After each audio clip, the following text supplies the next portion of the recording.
Our state lawmakers are considering legislation that would change the way trampoline parks are run. UT government editor Michael Smolens is back with the local ties to this movement. Okay, welcome back, Michael. And I will tell you, I didn't even know there were trampoline parks in San Diego. Well, there are growing ones around the country, and a lot of amusement parks also have sort of trampoline sections. Are you talking about bouncy houses? No.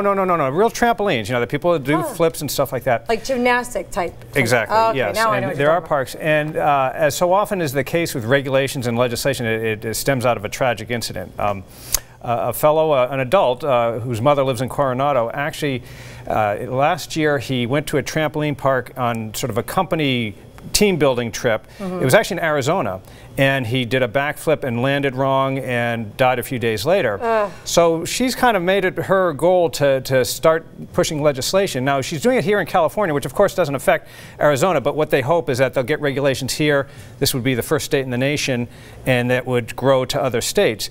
What's interesting, what they really want to do is basically, you know, do for trampolines and trampolines parks what they do for amusement rides. You know, those are pretty heavily regulated and they're inspected. This is it right here that we're showing, right? Okay, yeah, that's not the exact one. Well, I don't know, but yeah, it's that kind of thing, and that's exactly what happened. He fell into one of these foam pits, and I don't know the particulars, and wouldn't get into right or wrong. And he really died. Wow. And he died. I don't know exactly what the state of the injuries, but what the legislation would do, it would require OSHA, the State Department of Occupational Safety Hazard, to inspect these things. It would require the state to come up with design standards, and it would also require the operators to have training for their employees, so they can tell people what to do and what not to do better and so forth. And importantly, it requires them to post an insurance bond. Right now, a lot of those places, they're not required to do that. How is that possible? I had a trampoline in my backyard and I had to get $1 million. I don't know how many incidents there have been like this, but obviously with the growing popularity of these things, there's that concern. Now the trampoline industry is saying, look, we have just put together some safety regulations of our own in-house industry things, and we're about to adopt those, and those will require people to follow because insurance will be tied to them. So their first saying is you don't need to do this.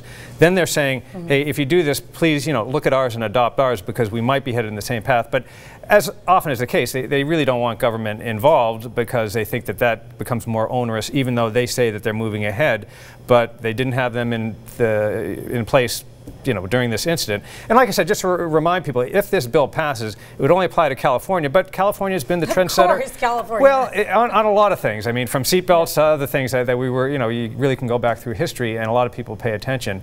So I'm sure this will get a lot of attention. It passed a committee today unanimously.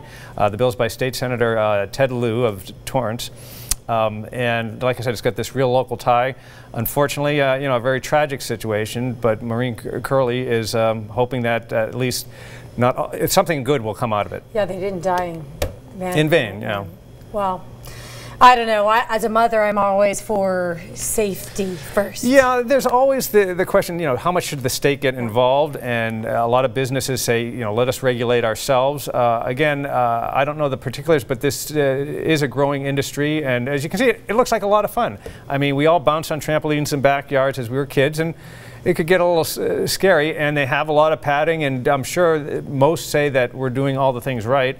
Some even already comply with these, emerging standards that the industry has. A lot of people just get hurt bouncing into each other, landing on each other. That could happen. That could happen. Crazy. Yeah. Well, thank you for updating us on this. My pleasure, as always. Thank you. I'll keep you posted on it. Please do. Okay.